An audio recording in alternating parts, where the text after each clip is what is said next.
This is a special edition of WeatherScope, comprehensive severe weather coverage from the Weather Channel.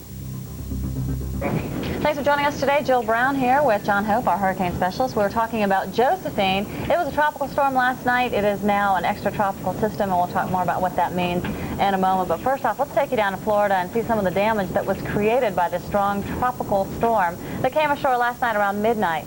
You're looking at Horseshoe Beach in Florida. The storm surge caused a soggy mess, buckled some of the roadways here, docks, and some homes had some damage, as you can see here. And today, after the sun rose and that rain was long gone, they began assessing the damage and the cleanup starts. Although even after the storm surge came through and caused this damage, we actually had reports of some tornado touchdowns as well. That does not appear to be a problem any longer. We will go ahead and take you right up to Long Beach, Long Island, and Rich Johnson has been standing by in the rain and the wind today. Rich, it does not appear that this is going to be a big coastal flooding problem that some nor'easters could be. What kind of problems are you expecting there on Long Island? Jill, what we're expecting here on Long Island is probably another couple of inches. In the way of flooding, we talked to the Nassau and Suffolk County EMC, emergency management people, and they're not expecting any major flooding. Maybe some of the normal parkways that flood during the rain, we may look out for those. But as of major flooding, we're not expecting that. I think, if anything, we may get 2-3 inches of rain. Wind is probably going to be a bigger problem than anything. That's right, and I guess with wind, there's still some leaves on the trees, power outages, a definite possibility, and it's really an ugly day up there. Conditions continued to worsen as you've been out this afternoon. Jill, you're right about that. Conditions, actually this morning when we started out around 6-7 o'clock, there was a beautiful sunrise. It was red sky, and of course that mariner's proverb about red sky in the morning, sailors take warning, that's what we had. It started out with an easterly wind this morning. Now the winds have shifted over to the northeast, and the winds have progressively picked up over the past 2 or 3 hours. Although I must admit right now there appears to be a slight lull. I would say the winds are only maybe 10 miles per hour to 15, but there are some gusts, I would say 30 or 35. Well, actually, Rich, it did look like when I checked out the radar, and we'll show it to the folks in a moment, that some of the heavy rain was really to your north, that you'll be happy to hear, but I'm afraid there might be more heavy rain on the way in, and maybe next time we check with you, that'll be the case. I'll be looking forward to that, Jill. Okay, we'll see you in a half hour. In the meantime, back to John Hope, and we've been talking about all of this sounds very much like a tropical system, but this is not any longer. No, it's not. It's what we call a cold core system, and the big difference as far as the folks in the path are concerned, that in a hurricane, a strong tropical storm, we have the strongest winds right around that center of circulation in close, you know, within 15, 20 miles.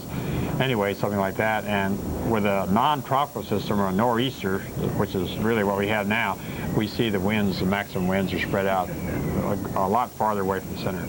Okay, let's show you exactly where the storm is located at the moment. And we've been tracking it through the afternoon, checked Chincoteague, and now the winds are from the north at last check, so it is east of Chincoteague, and again, this is just really accelerating off to the northeast. So it won't be around for long, but even with that the case, we have all of this heavy rain, and some of the latest reports show that maybe we have 3 or 4 inches that has fallen. This is a cumulative rainfall estimate. You can't see the scale, but when you start getting the yellow, like you see right in this area, and actually I think we're beginning to see a little bit of yellow here in extreme northern sections of Virginia, then you're getting into 3 or 4 inches of rain. And that's about what we expect, possibly up to 5 inches. They're now just starting to accumulate through southern New England as our storm continues to race off to the north and the dry air comes in behind it.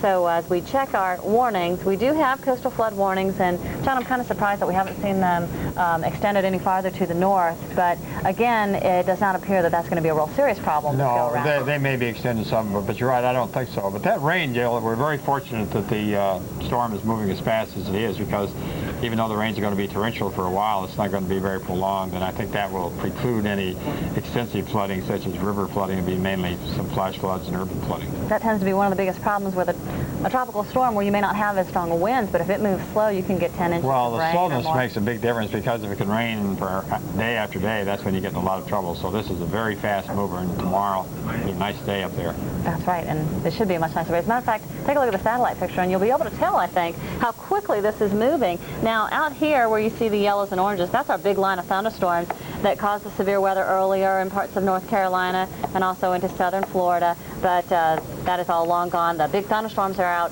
off the coast. Now, of course, the heavy rain, as we showed you, is inland. But take a look at our Florida radar. This looks pretty good, John. We've had some severe weather. Tomorrow, it may still be a little blustery, but we should have a much nicer day.